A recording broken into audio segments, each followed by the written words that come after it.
সময় হলেই নামাজ পড়া, ওয়াক্ত হলেই কি পড়া। আরেকজন আরেকবার প্রশ্ন করছেন, ইয়া রাসূলুল্লাহ, ইসলামের মধ্যে সর্বোত্তম আমল কোনটি? নবী সাল্লাল্লাহু আলাইহি সাল্লাম বললেন, ইতআমুত তাআম, অপরকে খানা খাওয়ানো। বুখারীর হাদিস। অপরকে কি খাওয়ানো? খানা খাওয়ানো। আরেকজন সাহাবী জিজ্ঞেস করছেন আরেকবার, ইয়া রাসূলুল্লাহ, ইসলামের মধ্যে সর্বোত্তম আমল কোনটি? নবীজি উত্তর দিয়েছেন, বিররুল ওয়ালিদাইন, পিতা মাতার সহিত উত্তম ব্যবহার করা। আরেকজন জিজ্ঞাসা করছে, ইয়া রাসূলুল্লাহ, ইসলামের মধ্যে সর্বোত্তম আমল কোনটি? একই প্রশ্ন, খেয়াল করে দেখেন। নবীজি এবার ওনারে উত্তর দিছে, ঈমানুম বিল্লাহি ওয়া রাসূলি, আল্লাহ এবং তার রাসূলের প্রতি দৃঢ় মজবুত ঈমান রাখা।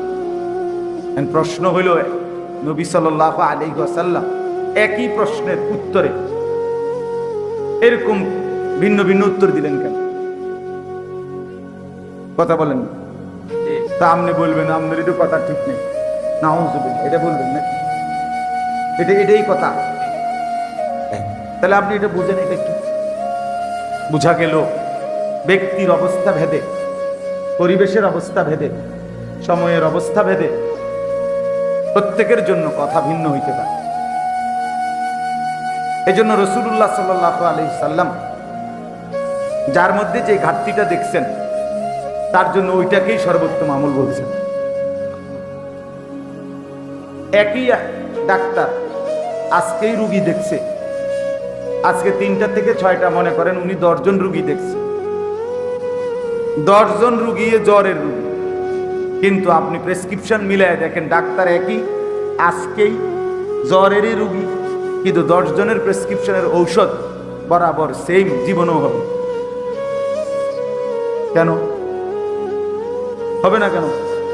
10 জনই তো জ্বরের রুগী না। ডাক্তার সাহেব প্রথমে বয়স জিজ্ঞায় কেন? তাহলে বয়স আমার বয়সের দরকার, আমার জ্বর হয়েছে, আপনি জ্বরের ওষুধ, আমার বয়স দিয়ে আপনার কি দরকার? কিন্তু প্রথমে এটা লেখে কেন? বলে না এটা ওজন, বাচ্চাদের ক্ষেত্রে বিশেষ করে শিশু বিশেষজ্ঞ ডাক্তার যারা ওয়েট মাপা ছাড়া ওষুধ দিবেই না। আমার বাচ্চা মেয়েটা ওই দিন আমি ডাক্তার কাছে নিছি, 3 বছর পূর্ণ হয় নাই, এখন কোনোভাবেই তার ওয়েটটা মাপতে পারতেছি না, এমন চিৎকারে ওটার মধ্যে ওই যে ওয়েট মাপার মেশিনটাতেই দাঁড়াইতেছে না, ভয় পায় আর কি। আমার ছোট ছেলেও ছিল 8 বছরের। পরে আমি একবার মাপছি, বলে আব্বু দেখো, আব্বু মাপলাম।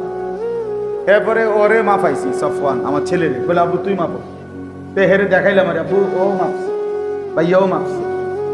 এরপরে হে এটা করছে, বুঝছেন নি? কিন্তু উনি কিন্তু ওষুধ লিখতেছে না, মানে কিছুই বলতেছে না, আগে কে যেমনিও কি করতে হইব, ওয়েট মাপাইতে হইব, মানে ওজন কত, এটা কি হইতে হইব, এরপরে ওষুধ দিচ্ছে। তাইলে বুঝা গেল ভাইয়া, ব্যক্তি পরিবেশ অবস্থার ভেদে সিদ্ধান্ত ভিন্ন ভিন্ন। এক নওজোয়ানকে যা বলা উচিত, এক বুড়ো মানুষকে সমান বলা উচিত না। একই আপনি, এক যুবক বলল যে হুজুর আমি রাত্রিবেলা নামাজ পড়তে চাই, তাহাজ্জুদ কয় রাকাত পড়লে ভালো হয়? আমি যদি তারে বলি 40 রাকাত, সে পারবে, যুবক পারবে, কিন্তু মুরব্বীর জন্য কষ্ট হয়ে যায়, ঠিকই না বলেন? চাচার বয়সী 60, ওনারে আমার যদি এক সেম চাপায় দেন, কষ্ট হয়ে যাবে। কথার কথায় বললাম এরকম। হযরত আবু বকর সিদ্দিক রাদিয়াল্লাহু তাআলা আনহু, যিনি ইসলামের প্রথম খলিফা, উনি যখন প্রথম খলিফা হয়েছেন, তখন সাহাবীদের সিদ্ধান্ত হয়েছে যে কোরআন শরীফ, কোরআনুল কারীম, পুরা কোরআন নবীজি সাল্লাল্লাহু আলাইহি সাল্লামের জামানায়, নবীজির 23 বছরে কোরআন শরীফের প্রত্যেক আয়াত অক্ষর লেখা হয়েছে, নবীজি লেখাইছেন কাউকে না কাউকে দিয়ে।